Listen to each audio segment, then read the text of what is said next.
Saúde.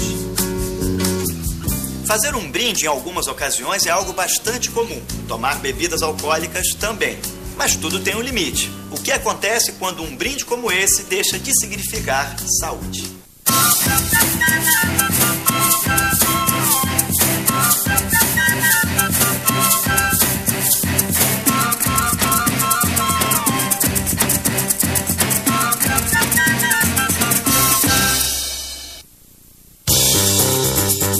A Estação Saúde de hoje vai falar sobre alcoolismo, um problema que pode levar a muitas doenças, tanto físicas quanto psicológicas e sociais.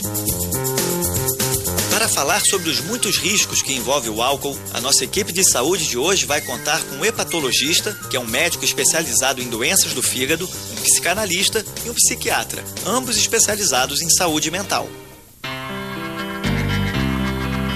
A gente está aqui na Praça da República, no Rio de Janeiro, para saber se as pessoas conhecem bem algumas consequências do alcoolismo. Tudo bem? Posso pegar a atenção de vocês um minutinho? Estou fazendo uma pesquisa aqui, é o seguinte. Eu tenho aqui 4 historinhas. Essas situações foram causadas por uma mesma coisa. A primeira delas, acidente de trânsito. A segunda, violência doméstica. Jovens se agredindo, brigando na rua. E internação da pessoa. Uma única coisa pode causar tudo isso aqui. Bebida. Drogas. Álcool. Álcool. Imprudência. O alcoolismo, né? Alcoolismo, né? Você sabe quais são as consequências da bebida alcoólica? Muitas. Cirrose. Perda social. Dependência. Perda de família. Perda de família. Abandono. Falta de concentração, tudo que você possa imaginar. Agora, a gente vai conversar com o Dr. Carlos Terra, hepatologista da nossa equipe de saúde, sobre as consequências do alcoolismo para o nosso corpo. Doutor, o que é o alcoolismo? Trata-se de uma doença crônica, ou seja, que evolui ao longo de muitos anos e que as principais características do alcoolismo seriam a busca descontrolada pela ingesta alcoólica, a tendência a cada vez necessitar de doses maiores de álcool no seu organismo para se sentir saciado. Eu tenho aqui essas 3 figuras aqui. Aqui é o sistema digestivo, sistema nervoso e sistema circulatório. Vamos falar primeiro aqui desse sistema digestivo. O que acontece quando a pessoa bebe? Bom, o uso prolongado da bebida alcoólica, o que ela determina como manifestação principal seriam alterações pancreáticas, aqui a gente tem o pâncreas, e manifestações no fígado. Então, no sistema digestivo, embora outras manifestações pudessem acontecer, as 2 principais, eu diria que seriam as pancreatites crônicas e a cirrose alcoólica. Esses pacientes, quando desenvolvem cirrose, nas fases mais avançadas da doença, esses pacientes têm uma alta taxa de mortalidade. O fígado tem a função de metabolizar o álcool, ou seja, quebrar suas moléculas que são tóxicas. Quando se bebe em excesso ou com muita frequência, o álcool mata algumas células do fígado. Quando essas células se regeneram, formam cicatrizes e alterações no tecido. Quanto mais álcool se bebe, mais o tecido do fígado se altera e pior ele funciona. O estágio final desse processo é conhecido como cirrose, uma doença gravíssima. E aqui no sistema nervoso? As 2 principais alterações que a gente teria seriam as chamadas neuropatias periféricas dos braços, das pernas, do tórax, do abdômen, causando fundamentalmente sensações dolorosas, sensações de cãibras, sensações de redução de sensibilidade. E no sistema nervoso central, aqui no cérebro, o que a gente teria seria a chamada encefalopatia alcoólica, que é uma degeneração progressiva das células cerebrais. Um estágio final seria a evolução com quadros de demência. Entendi. E agora no sistema circulatório? O álcool pode causar lesão no coração. E com o processo inflamatório crônico, né, o coração vai progressivamente se dilatando, né, e esse paciente, então, a partir de um determinado momento, pode passar a apresentar quadros de insuficiência cardíaca, muitas vezes congestiva, com muita falta de ar, fica todo inchado, as pernas inchadas, a barriga acumula líquido. Além do álcool ser um agente que acelera todo o processo de aterosclerose no organismo.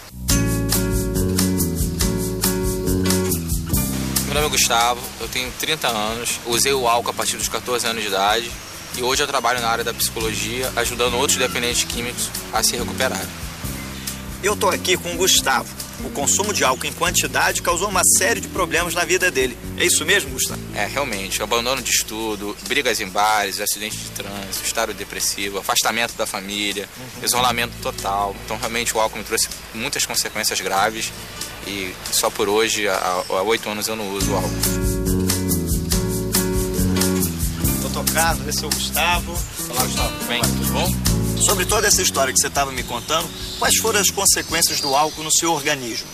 Olha, eu acho que uma das mais sérias foi um acidente de carro. Estava completamente embriagado, fui atravessar a rua e eu recebi a pancada do carro, onde eu desloquei minha clavícula.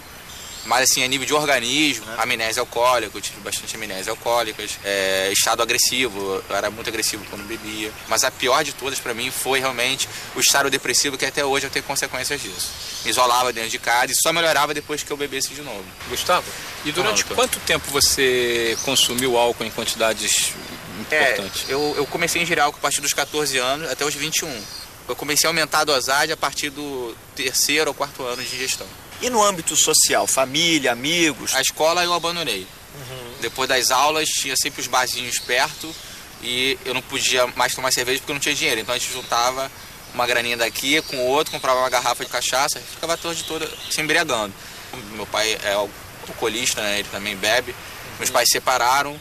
Então eu vivi um tempo na casa do meu pai e um tempo na casa da minha mãe. Eu brigava com meu pai me expulsava e ia para casa da minha mãe. Eu brigava com minha mãe, ela me expulsava e eu ia para casa do meu pai. O álcool, ele me tirou as minhas responsabilidades, tirou o meu sonho, tirou um monte de expectativa que eu tinha. Você falou que seu pai é um alcoolista também. Doutor, o alcoolismo é hereditário?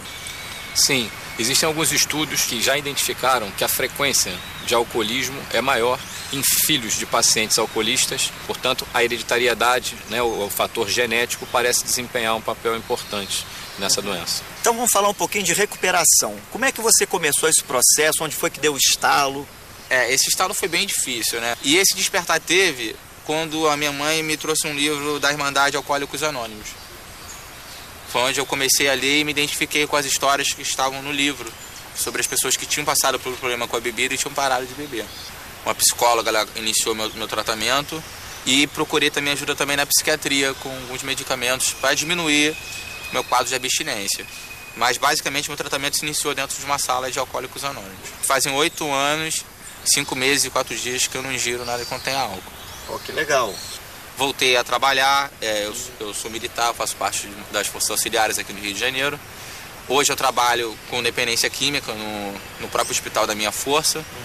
Eu estou me formando em psicologia, então hoje eu uno a experiência minha vivida como alcoolista em recuperação com as experiências que eu adquiri na faculdade. Então eu trabalho diretamente com pessoas com o mesmo problema que eu tive, né? E que eu ainda tenho, né? A doença é incurável. Esse é um aspecto muito importante que o Gustavo levantou sobre a cronicidade da doença. Se ele suspender o tratamento, a possibilidade de reativação da doença, como o Gustavo falou, é a regra. O que a família de um alcoólico pode fazer para ajudar na recuperação?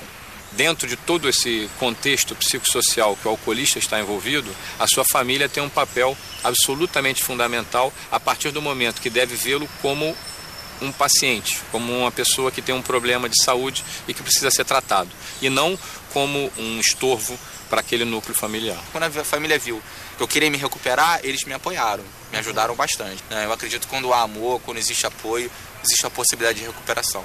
Mas tudo começa quando o próprio indivíduo quer. Porque quando eu não queria me recuperar, todos tentaram me ajudar e não deu certo. Eu não enxergava que eu era doente e que eu estava bebendo excessivamente. Eu achava que o que eu bebia era normal. Até porque as pessoas que estavam ao meu lado também bebiam da mesma forma do que eu. Só que eles paravam, iam para casa, conseguiam equilibrar a vida, eu não. Quando eu ingeria a primeira dose, eu não parava na primeira dose. Por isso que tem muitos que vão parar debaixo da ponte e continuam dizendo que não tem problema nenhum com bebida. É problema com a família, é problema com outras questões, menos com álcool, né? O alcoólatra, ele é um advogado do álcool, ele defende o álcool, né? Então é muito difícil ele falar que aquilo ali que dá prazer a ele é o que está trazendo o sofrimento.